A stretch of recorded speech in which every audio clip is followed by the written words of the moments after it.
زایان نے کہا یہ تمہیں کس نے دیا؟ مہرین نے جواب دیا پہلے میرے سوال کا جواب دو، یہ بچی کون ہے؟ زایان خاموش رہا۔ مہرین نے تصویر اس کے سامنے کرتے ہوئے کہا تم نے میری ماں کو بیمار کیا۔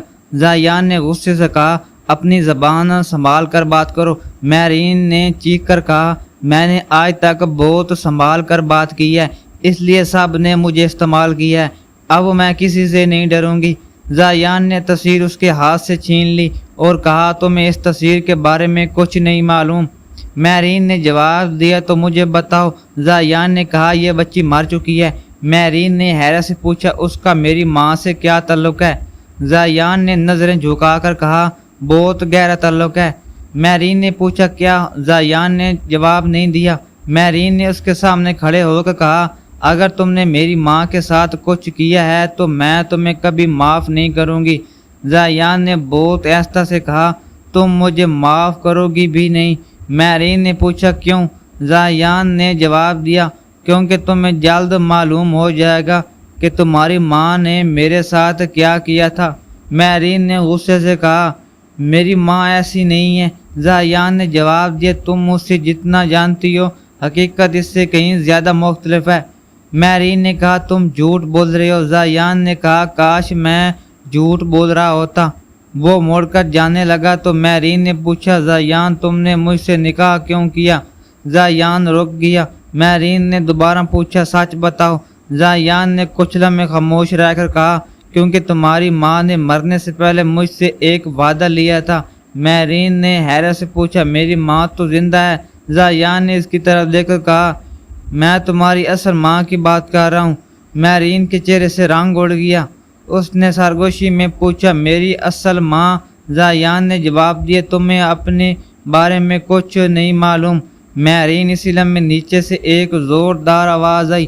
دونوں چونک کر سیڑھیوں کی طرف بڑھے۔ گھر کے دروازے کا شیشہ ٹوٹ چکا تھا اور باہر سے کسی نے ایک لفافہ اندر پھینکا تھا۔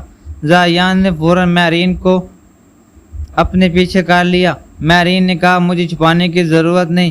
زایان نے سختی سے جواب دیا خاموش رہو۔ اس نے لفافہ اٹھایا، اندر ایک موبائل فون تھا۔ فون خود بخود بجنے لگا۔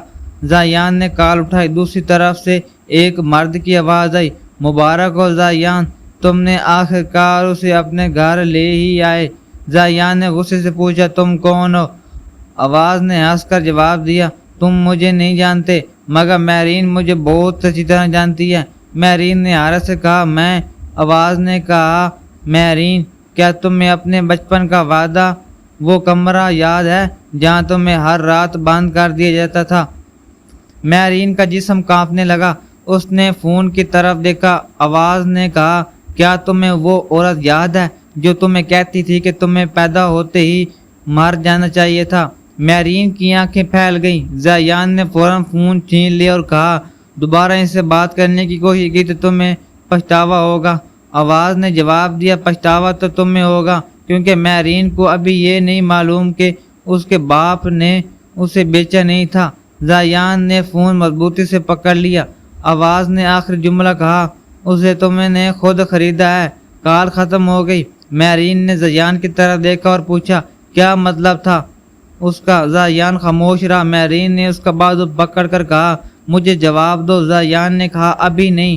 مہرین نے چیخ کر کہا اب نہیں تو کب؟ جب تم مجھے بھی کسی اور کے حوالے کر دو گے۔ زایان نے غصے میں کہا بس۔ مہرین پیچھے ہٹ گئی۔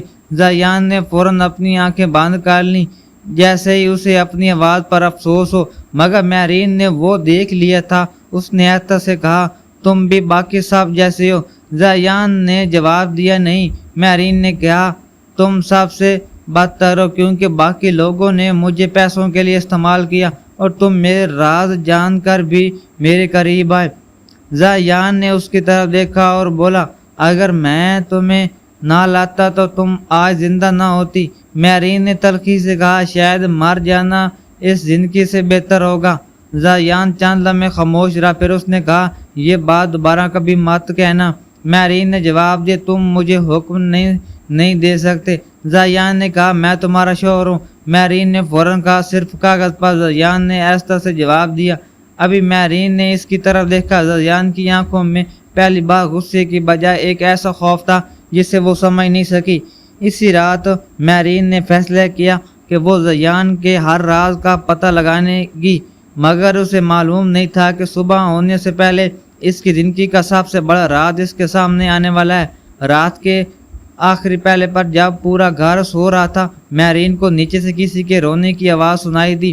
وہ آہستہ آہستہ سیڑھیاں اترنے لگی۔ آواز گھر کے پچھلے حصے سے آ رہی تھی۔ وہاں ایک دروازہ تھا جس پر تالا لگا ہوا تھا۔ میرین نے دروازے کے قریب جا کر سنا تو اندر ایک عورت کی آواز آئی۔ زیان اس سے پہلے یہاں مت لانا تھا۔ میرین کا دل زور سے دھڑکنے لگا۔ دوسری طرف زیان کی آواز آئی، اب وہ یہاں ہے۔ عورت نے کہا، اگر اسے سچ معلوم ہو گیا تو سب کچھ ختم ہو جائے گا۔ میرین نے دروازے کے ساتھ کان لگا دیا۔ زیان نے کہا، سچ اب زیادہ دیر چھپایا نہیں سکتا۔ عورت نے روتے ہوئے کہا، وہ لڑکی تمہیں کبھی معاف نہیں کرے گی۔ زیان نے جواب دیا، مجھے اس کی معافی نہیں چاہیے۔ عورت نے پوچھا، پھر کیا چاہیے؟ زیان نے بہت ایسے سے کہا، مجھے صرف یہ چاہیے کہ وہ زندہ رہے۔ میرین کے ہاتھ سے دروازے کا ہینڈل چھوٹ گیا۔ اندر اچانک خاموشی چھا گئی۔ چند لمحے بعد دروازہ کھلا۔ زیان سامنے کھڑا تھا۔ میرین اسے دیکھتے ہی پوچھا، اندر کون ہے؟ زیان نے جواب نہیں دیا۔